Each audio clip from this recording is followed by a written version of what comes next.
Et certainement, vous connaissez le meilleur ami de Merci, c'est beaucoup. Et donc, je suis venu avec beaucoup de remerciements et je ne pouvais remercier ou rendre hommage à Lelahsna, parce que c'est comme ça qu'on me dit qu'on C'est l'appelle, l'Hasna, voilà. Lelahsna Oudzil, sans faire un petit comeback très rapide sur une année de pandémie qui nous a gratifié d'un envoi sur Mars de persévérance par la NASA.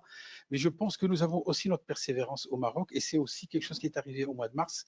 C'est toute l'équipe de Meriam Bennis qui nous ont tout simplement Avec Meriam émerveillés. Benis, Parce voilà. que je pense qu'en période de pandémie, ce qui est arrivé le plus souvent, c'est que les gens ont désespéré, ils ont perdu confiance, certains ont carrément stressé, paniqué, douté. Et pendant ce moment, pendant que les gens étaient en train de douter, d'autres étaient en train de réfléchir, d'innover. Et ce qui est extrêmement magnifique, c'est de transformer l'invisible en visible. Tout ce que nous avons vu aujourd'hui, c'est quelque chose qui était dans leur tête, dans leurs émotions. Comment est-ce qu'on va aller chercher quelque chose en Afrique?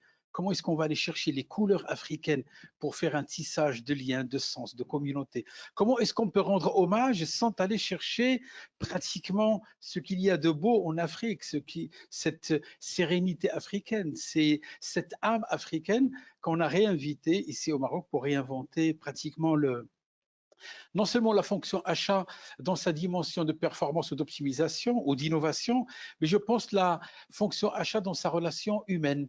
Je pense que l'équipe de Meriam Bennis nous ont gratifié aujourd'hui de la version 2 des achats ou la version 2 de l'économie post-Covid, c'est qu'elle n'aura de sens que si elle est humaine, que si elle est porteuse de valeurs humaines et humanistes. On s'était dit, le mois de mars est magnifique parce qu'il est à la fois le mois où il y a la fête des droits de la femme, donc le 8 mars. C'est aussi au lendemain du 20 mars qui est la journée internationale du bonheur.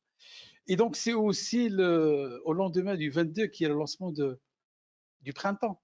Et donc, tout ça milite pour qu'on puisse dire, ben, s'il fallait rendre hommage à quelqu'un, il faut que ce soit une femme. Et si cette femme devait exister, il fallait qu'elle soit porteuse d'un grand cœur.